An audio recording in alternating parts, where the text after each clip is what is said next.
आरोप प्रत्यारोप का सिलसिला लगातार जारी, प्रदेश सियासी संग्राम हुआ तेज। जहां आपको बता दें कि प्रदेश में सियासी संग्राम तेज हो गई है।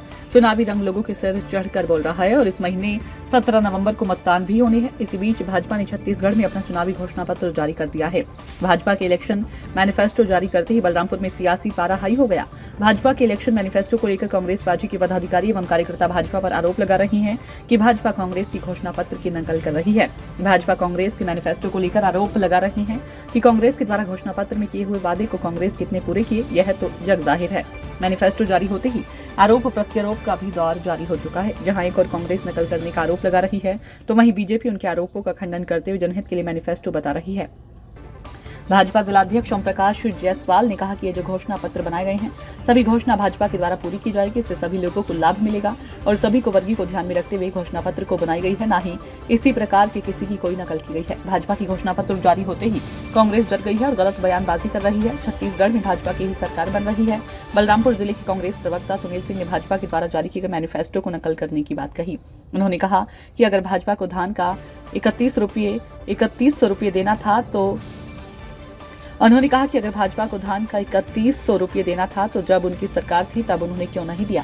बोनस सहित तेंदुपत्ता सिलेंडर गैस पर किए गए वादे भाजपा ने पूरे नहीं किए। छत्तीसगढ़ की जनता के साथ भाजपा के द्वारा छलावा किया जा रहा है और छत्तीसगढ़ की जनता को ठगने का काम किया जा रहा है। वहीं कांग्रेस ने जो पूर्व वादा किया था उसे पूरा किया गया। उन्होंने कहा कि कांग्रेस जो कहती है उसे पूरा करती है। ब्यूरो रिपोर्ट दीपक जायसवाल, सी express news, Balrampur. Bharatiya Janata party द्वारा छत्तीसगढ़ के लिए जो घोषणा पत्र तैयार किया गया है और यह कहा जा रहा है कि हमारा घोषणा पत्र कांग्रेस से बेहतर है, वह घोषणा पत्र पूरी तरह से कांग्रेस पार्टी द्वारा जो घोषणाएं वर्तमान में मुख्यमंत्री महोदय द्वारा या पार्टी के वरिष्ठ पदाधिकारियों द्वारा की जा रही है, उसकी नकल मात्र है। अगर भारतीय जनता पार्टी को धान का मूल्य 3100 रुपये देना होता तो वह पिछले 2 साल या 3 साल जो उन्होंने पूर्व में उनकी जब सरकार थी उन्होंने घोषणा की थी, उस बोनस की राशि को क्यों नहीं दिया। तो भारतीय जनता पार्टी का इस तरह की घोषणाएं, चाहे वो तेंदुपत्ता को लेकर की गई हो, चाहे फिर वो गैस सिलेंडर को लेकर की जा रही है, वो छलावा मात्र है और छत्तीसगढ़ के लोगों को धोखा देने के लिए है। यह घोषणा पत्र मात्र दिखावा है और छत्तीसगढ़ की जनता के साथ इसमें छल करने के लिए या उनको धोखा देने के लिए ऐसी बातें कही जा रही हैं, ऐसा मेरा मानना है। जबकि वहीं कांग्रेस का जो वादा है उसको हमने करके दिखाया है और हमने लोगों को ये बताया है कि कांग्रेस जो कहती है वही करती है, जबकि भारतीय जनता पार्टी सिर्फ कहती है, वह कुछ भी नहीं करती है। भारतीय जनता पार्टी को किसी की कॉपी करने की जरूरत नहीं है। वास्तव में कांग्रेस के जो लोग हैं, कांग्रेस के जो नेता हैं, घोषणा पत्र से डर गए हैं, भयभीत हैं, इसलिए वो अनर्गल प्रलाप कर रहे हैं। क्योंकि उनको भी मालूम है, पूरे छत्तीसगढ़ की जनता को मालूम है कि भारतीय जनता पार्टी जो कहती है उसको करती है। और निश्चित रूप से जब देश के यशस्वी गृह मंत्री और पूर्व भारतीय जनता पार्टी के राष्ट्रीय अध्यक्ष जी ने रायपुर में आकर संकल्प पत्र जारी किया है, हम लोगों ने संकल्प लिया है कि जब भारतीय जनता पार्टी की सरकार बनेगी तो धान का खरीदी करेंगे 3100 रुपया क्विंटल में और प्रति एकड़ 21 क्विंटल धान खरीदेंगे। इसके अलावा आपको मालूम होगा कि पूर्व की जो सरकार थी, भूपेश बघेल जी की सरकार, वो 4 किस्त में बोनस देती थी। 2500 रुपया घोषणा तो किए थे लेकिन 4 किस्त में देते थे।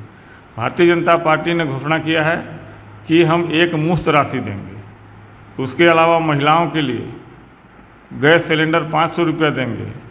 उसके अलावा नौजवानों को रोजगार देंगे। 18 लाख नवीन आवास, प्रधानमंत्री आवास बनाएंगे। ऐसे अनेक योजनाएं हैं। तेंदुपत्ता के दर में 600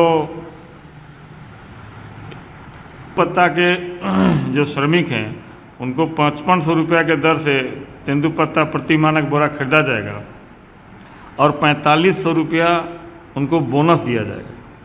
भूमिहीन खेतीहर मजदूरों को प्रतिवर्ष 10,000 रुपया दिया जाएगा। 10 लाख तक मुफ्त उपचार का, जो पहले 5 लाख रुपया दीनदयाल भारत स्वस्थ छत्तीसगढ़ योजना के तहत मुफ्त उपचार जो 5 लाख रुपया तक का था, उसको अब 10 लाख रुपया तक भारतीय जनता पार्टी ने संकल्प ली है कि उनको देंगे। इनके अलावा महतारी बंधन योजना में प्रतिवर्ष 12,000 महिलाओं को, विवाहित महिलाओं को वित्तीय सहायता दिया जाएगा। 1 लाख रिक्त पद की भर्ती होगी।